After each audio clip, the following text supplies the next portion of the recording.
Welcome to the Underground. Turn me up, bitch! My Little Underground with Peter A. It's My Little Underground. I'm Peter A. Make sure you're subscribed anywhere you get podcasts and follow the show on Facebook, Twitter, Instagram at MLU Pod. And you can also support the show for as little as $1 a month. More details on peteraradio.com. Today on the show, we got Jasamine White-Gluz of No Joy to talk about their brand new album, Motherhood.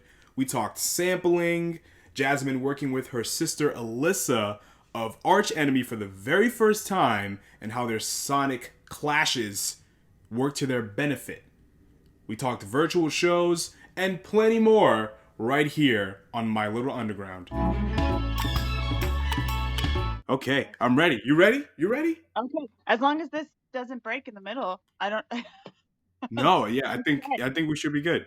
Yeah. Okay, cool. All right. Yeah. Jasamine, Hi. welcome to My Little Underground. So Hi. glad to have you. I know. I'm happy to be here.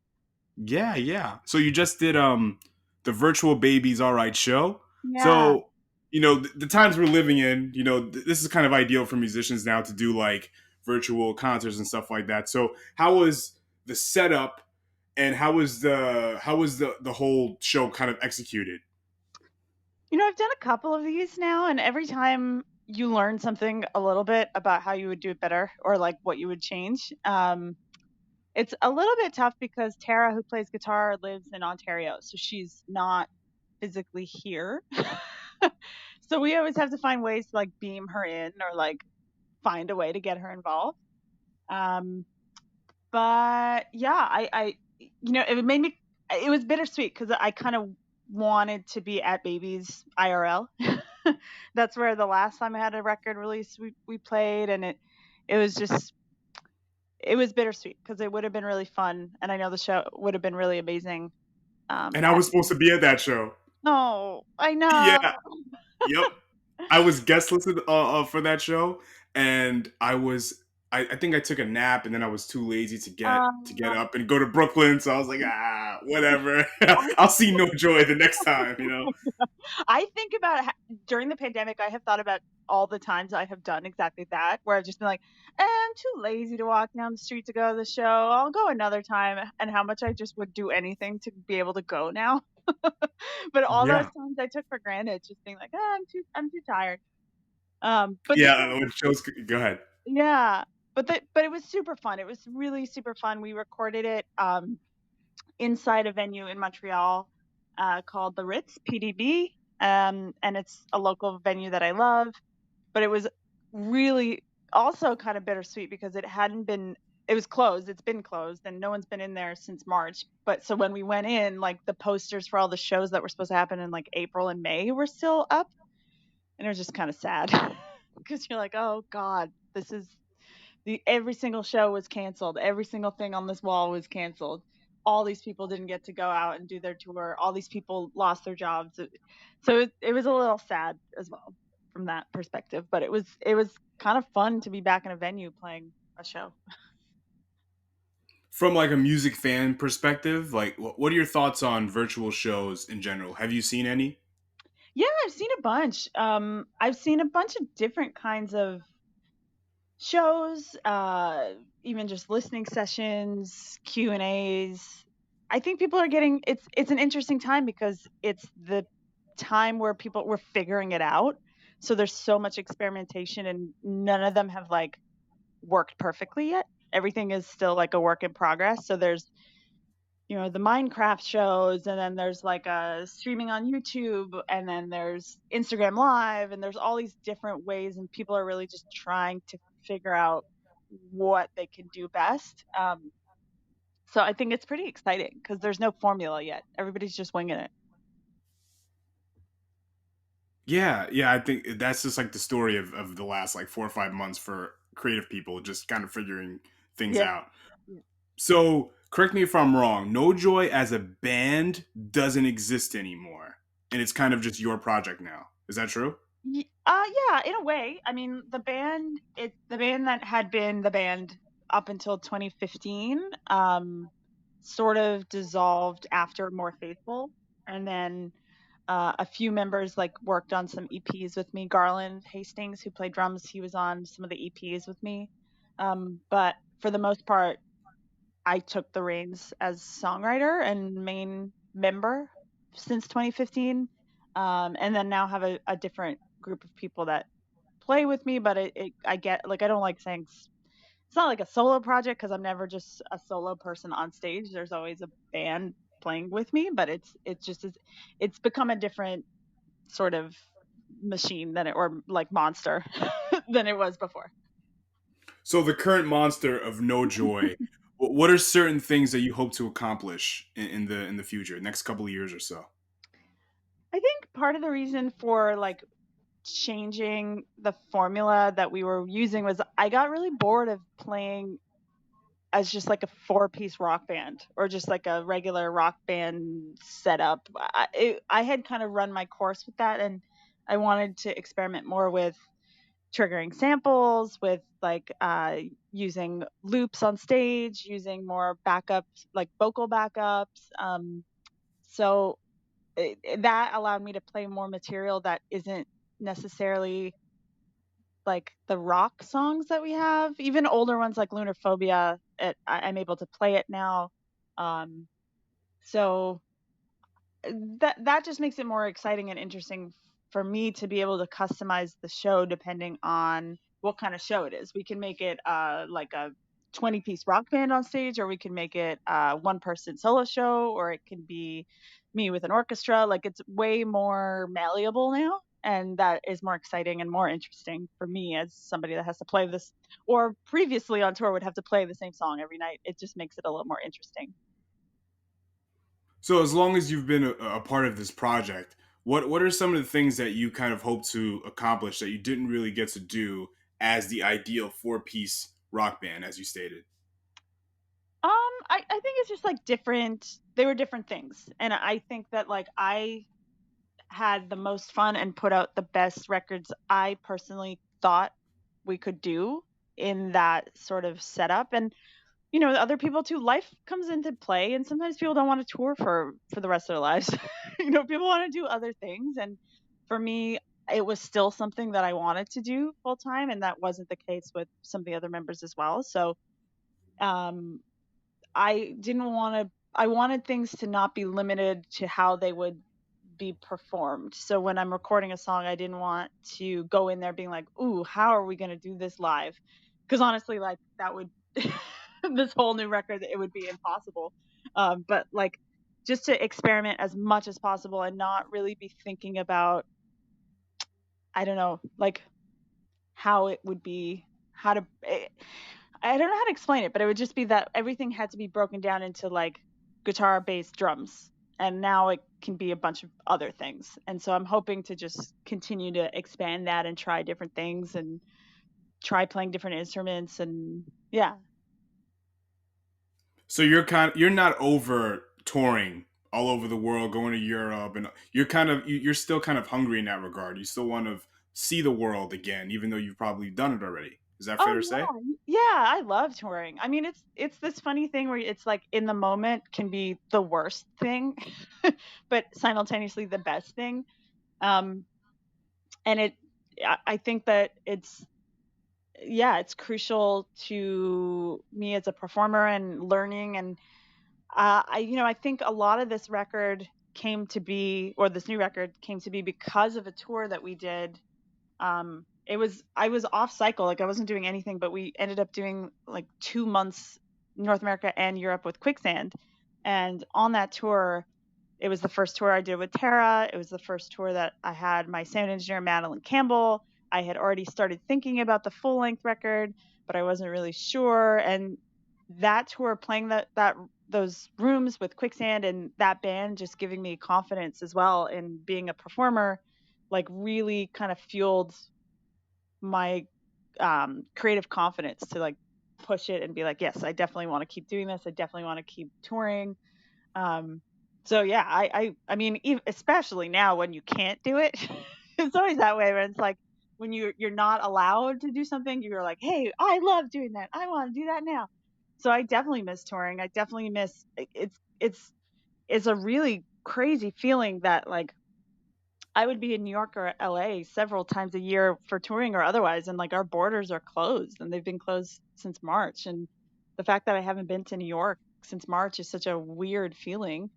Um, so yeah, I still love touring, and I love mixing it up, and I love the challenges it presents, and the even the bad stuff. Sometimes when you look back in hindsight, you learned a good lesson. So I definitely want to keep doing it whenever possible. I was supposed to be on a few of those quicksand shows too, but Oh, again, I think I was doing. I was in college at the time, and I was kind of working hard on a project, and I was just so tired. I didn't want to go all the way out to Brooklyn that night. But yeah. I love what you do. I'm a big No Joy fan, so I kind of beat myself up about it. But I got to see you a few months down the line, so I'm happy about it. Yeah. Yeah. Yeah. So when did you start working on Motherhood? Around, I would say like the end of 2016. Um, End of 2016 throughout 2017, just writing demos. Um, and then early 2018, George Albrecht and I got together in LA, and we just sort of like went through all my demos and sorted through and tried to like kind of piece things together with more clarity. And then we recorded in the studio September 2018. So, and that was like about a month. And then I took forever to do my vocals. I recorded vocals at home. So I just spent like 6 months doing that. So it was really over a long period of time. So, like looking back at these songs now, I sometimes people ask like, oh, did you use like a drum machine on this song? And I was like, I actually don't remember. I have to like go back and look at all the demos. Like it was over such a long period of time, and the songs took on like so many different forms to get where they are that I it was truly a long journey. I think that that's the perfect definition of a No Joy song. So many different forms. It just went through so many different changes, and now here it is. And there's Yeah. still a lot going on. And there's no way you're gonna remember every nook and cranny, unless you spend a whole lot of time with a song. Is that right? Mhm.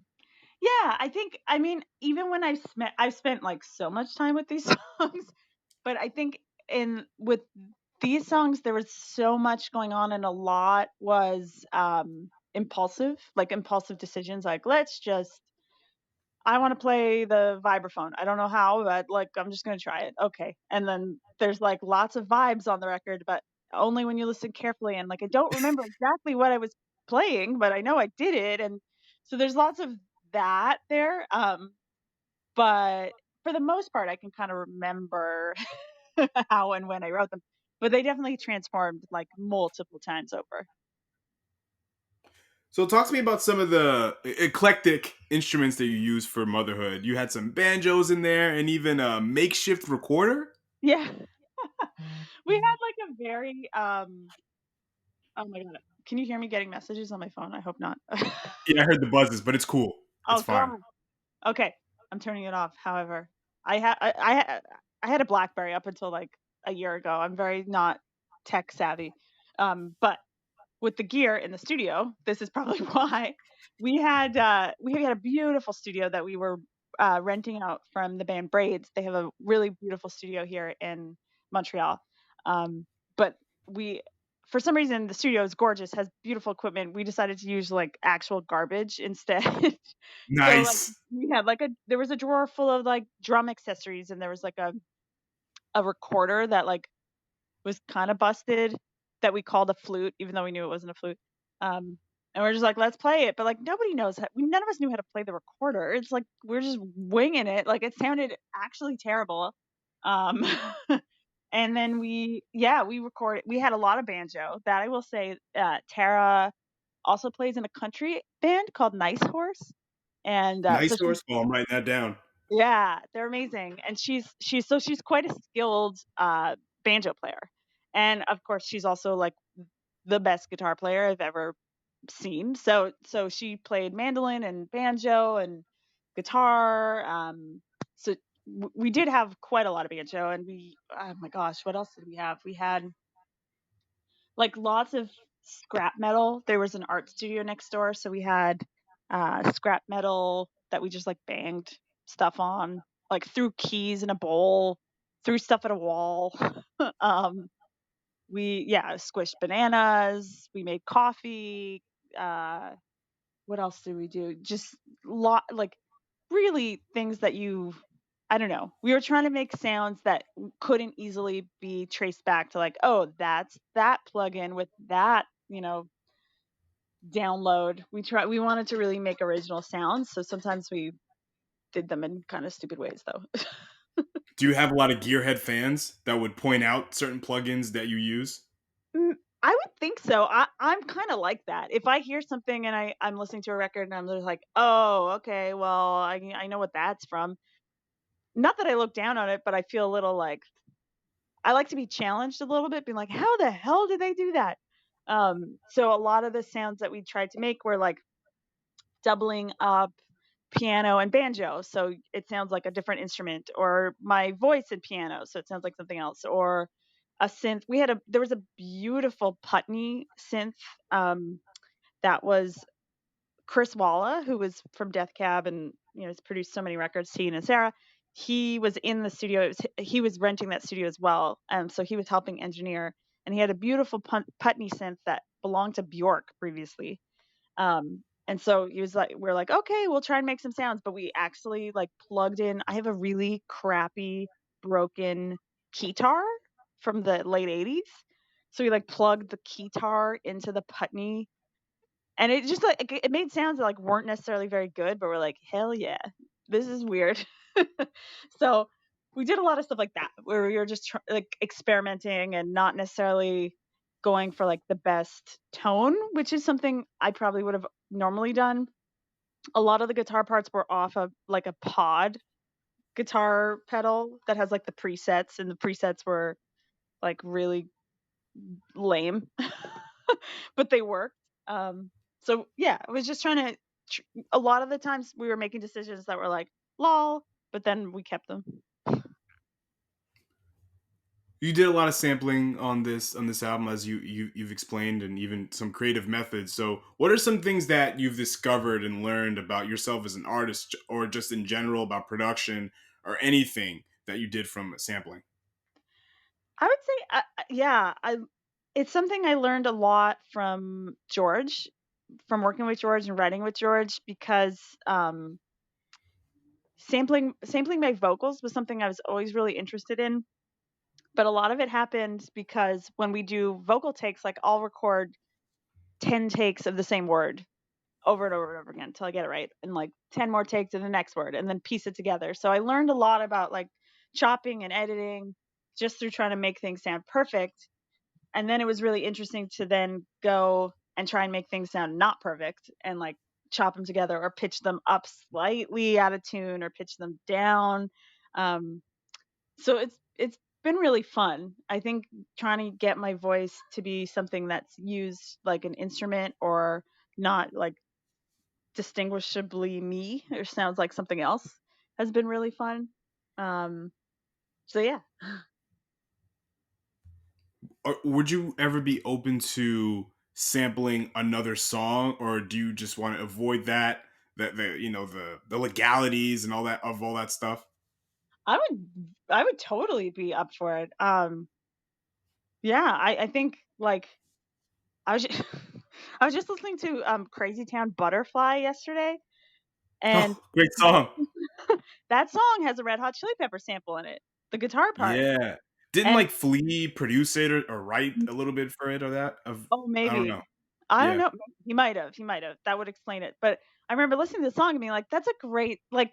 Take what you will about the song "Butterfly," "Sugar Baby," like whatever that song, whatever. But the sample, the guitar sample, is a really great sample that they chose. So I would definitely be up, um, and interested in doing that. And that might be something I I do. How 1999 of you to bring that song up. I think that's when that song came out, I believe. It, Right? I 99? think so, or maybe it might be 2000. I'm not sure. It might. I don't know. You might be right. So is there any kind of stereotype about like the ethereal, or for lack of a better term, shoegaze sound that you're looking to shatter? Um, I wasn't purposely looking to shatter. I think I've always kind of not viewed note ironically, I never really viewed No Joy as a shoegaze band. Um, I kind of just, if people ask me, I just said we were a rock band. Um, and now I kind of just say it's like experimental pop or something. Uh, I think also just because my personal music tastes are, I don't really listen to shoegaze. I mean I do, and that is definitely have, a lot of those bands were formative for me, but it's not something that I actively like try and do. So if there's any shoegaze that comes out in the music, I think that's just my uh the way I write kind of sounds that way, but I don't know. I was just trying to do like whatever I felt like doing, and all these sounds were in my head. And some of them were shoegaze, and some of them were other stuff. Uh, but it to me, this record is just as varied as some of the other ones we did. But I think maybe I was a little bit bolder in my production choices this time. I mean, the last time I saw you perform, you had all the traits of shoegaze, hiding behind your hair, pedals everywhere. You know, you were living the shoegaze dream. You know what I'm saying? Yeah, I guess so. Yeah, I guess that, I mean, and it's like I would be hiding behind my hair because I'm kind of shy on stage, and I don't really like to. I don't know. I'm not like a confident front person to like make jokes and be like, "Hey, everybody, check out the merch in the back." Like that's never been my shtick. So the hair in the face was always just kind of like a little curtain that I could hide behind for a little while. It just so happens that that is like a trait of shoegaze music, and on, yeah, of course, like I think Ghost Blonde is sounds like a shoegaze record, but I feel like a lot of the records I made since in my head don't sound shoegaze, but that just might be because I know them inside and out, and I know like the inspiration behind a lot of them, and most of the inspirations are I can safely say like 100% of the inspiration is not shoegaze. But if I were running a record store and I got the new No Joy album, I would definitely put it in the shoegaze category. But that doesn't mean like that's all you are, because there's a lot of different things that are coming out of what of the music you're making, which is a good thing. Yeah, I think it's tough. I think like consuming music, you need to have a starting point. You need to have like a genre, or like if you like this, you'll like this, and so I understand that, and I understand that's how I discover music too. Sometimes is just going to sections, and alternative, quote unquote, can be pretty broad. You can get like Oh, Pearl Jam yeah. and like you can get John Mouse and Pearl Jam in the same thing. Like they're all alternative in a way.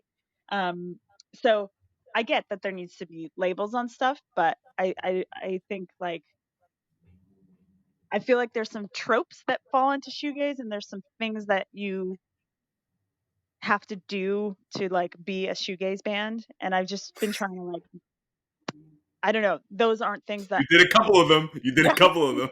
I think those are inherent in me in a way. I think like reverb on voice, I just like it. But I also know that Enya uses a lot of reverb on her voice, and she's not shoegaze, but that was the inspo. Like Enya was far more inspo than my Blake Valentine. For this, Okay. yeah, Fair enough. yeah. But let's talk about Ageless, because you said that you've been getting a lot of messages about this song specifically. But like, what were people telling you or asking you about this song?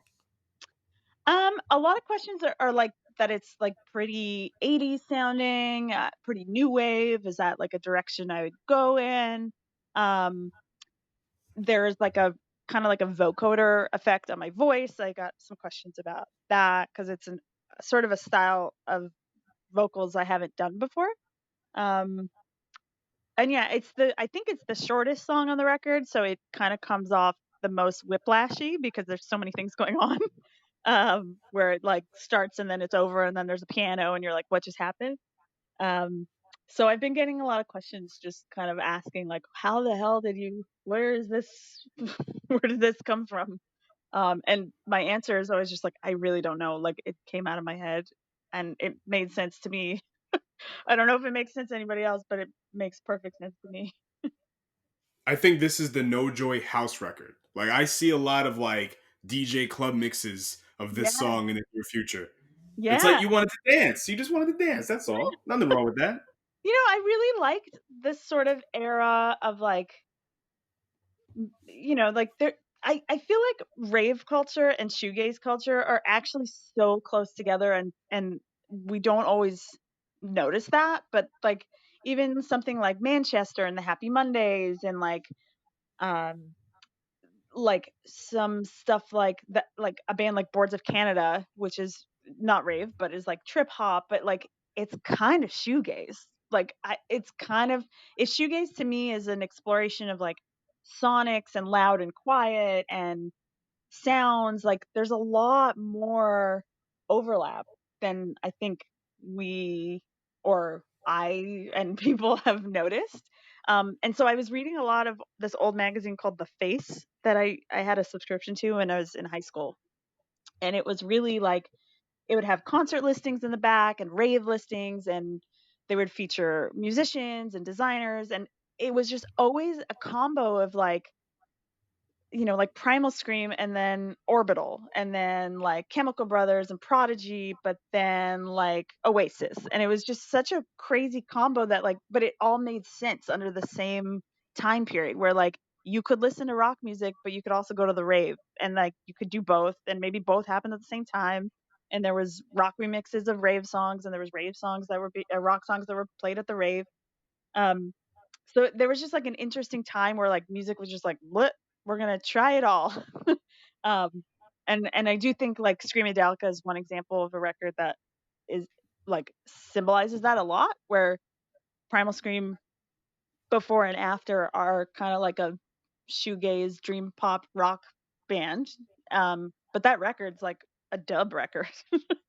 And came out of nowhere. So that those instances where Britpop or shoegaze sort of leaned into techno or electronica, that was really on my mind a lot. And when you look at a band like Joy Division and New Order, you know what I'm saying? Like it Mhm. same people, but like totally just totally different. Like when you look at like what's it, Blue Monday, Yeah, that's just that's a dance record, that's a club yeah, record, yeah, and yeah, I uh, think a lot like that's music now. Like, it's all like merging and coming together, and all influenced by similar things, and yeah, I'm totally. okay with that. Yeah, So let's talk about you working with your sister. And for those who don't know, it's Alissa of Arch Enemy. yeah, And was there ever a concern, because you guys have never worked together up until this point? Was there ever a concern about like a sonic styles clash, or were you were you aware of that and you were willing to explore it? yeah. I mean, I was very aware of um what she does. And so I had written Dream Rats, and we had recorded it, and I had done all my vocals, and we had just like, her and I are never in the same place at the same time. She's either touring or I'm touring. It like we never overlap, and we happened to overlap while I was just finishing vocals. Um and I was like, I think you should be on the song. Like it's the most heavy song I have, which is not heavy by her standards by any means. Like her music is way heavier.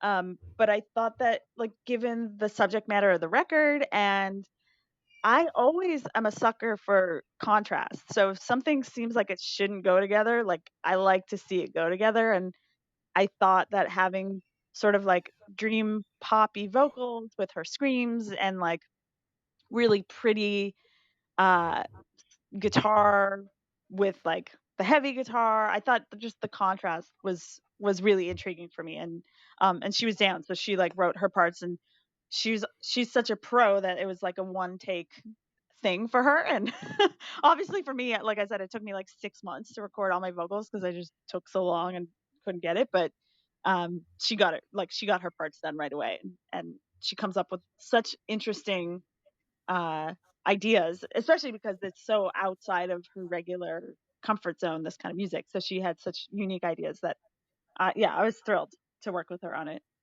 When you two were growing up, what music were you listening to? Did you guys have similar taste in music, or were you just on totally different, wavelengths like your music is? Uh, it's funny. I think, like, our music now is very different, but at the same time, we're both in very niche. music scenes.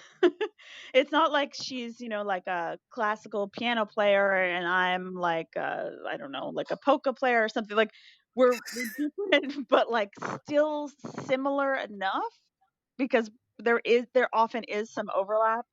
Um, Especially, like she'll play a music festival and then I'll see like Deaf Heaven who are also playing the same festival as her and I know them. And so there's a lot of overlap that happens.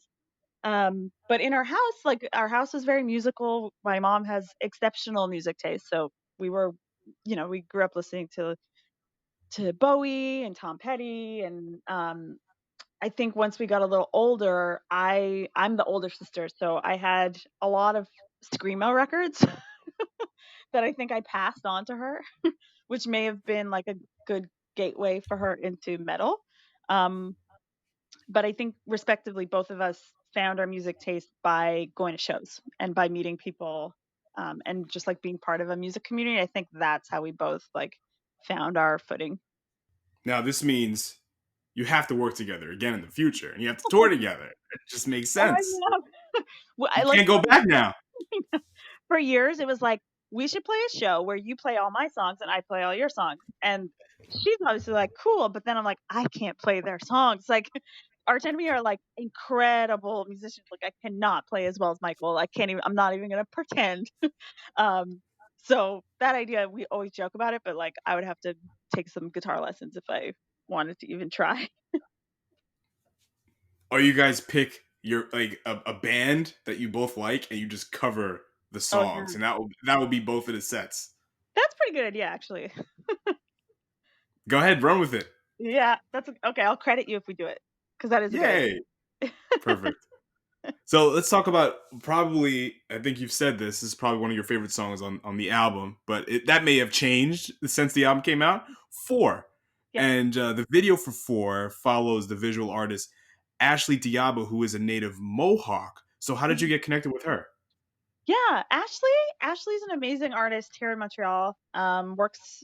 Works all over Canada actually, but she has done my makeup a few times on different shoots, like photo promos. She actually did my makeup for the Caliphone music video, in which I'm actually wearing her clothes too, because we had pulled clothes to wear in that video, but she had this amazing Rage Against the Machine shirt, and I was like, I'm just gonna wear your shirt because you're so cool.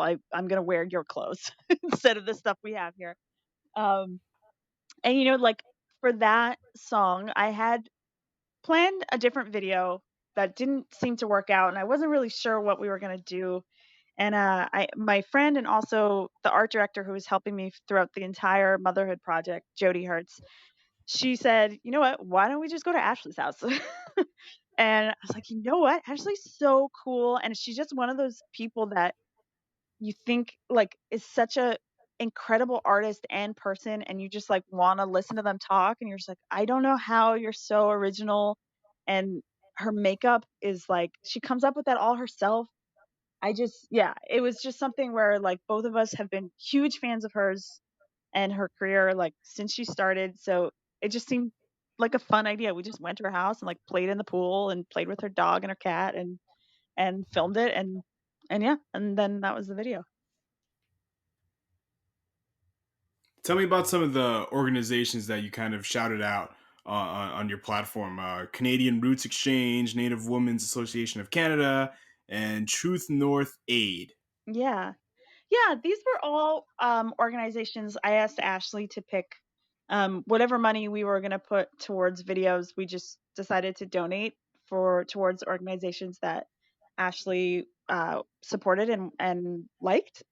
So in Canada, we have like a very um, we tend to sometimes we look at America and we're like, oh yeah, but Canada is so peaceful, but we have a terrible history of treating Indigenous people um, like they are not humans. And although there's strides being made now to change that and to repair that relationship, it is still very, they're still trying to build pipelines in BC and there's still a lot of political tension.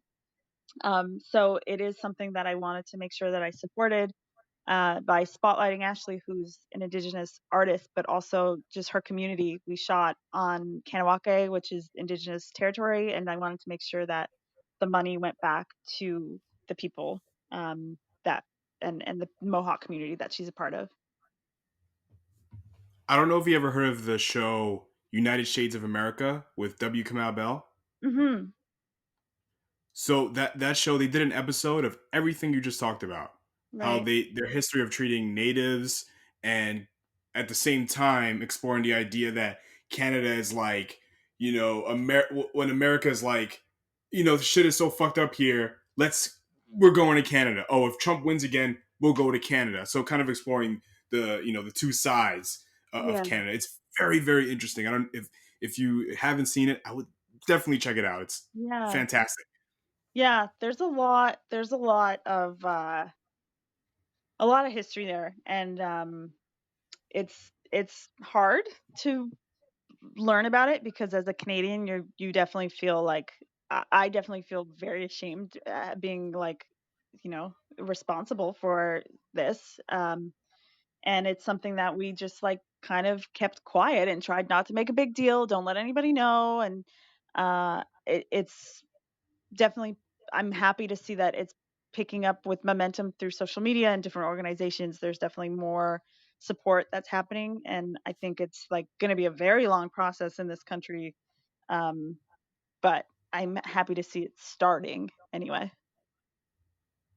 All right. And Jasmine, thank you so much for coming and talking No Joy with me. Yeah, And the new album Motherhood is yeah. out right now anywhere Woo. you get music.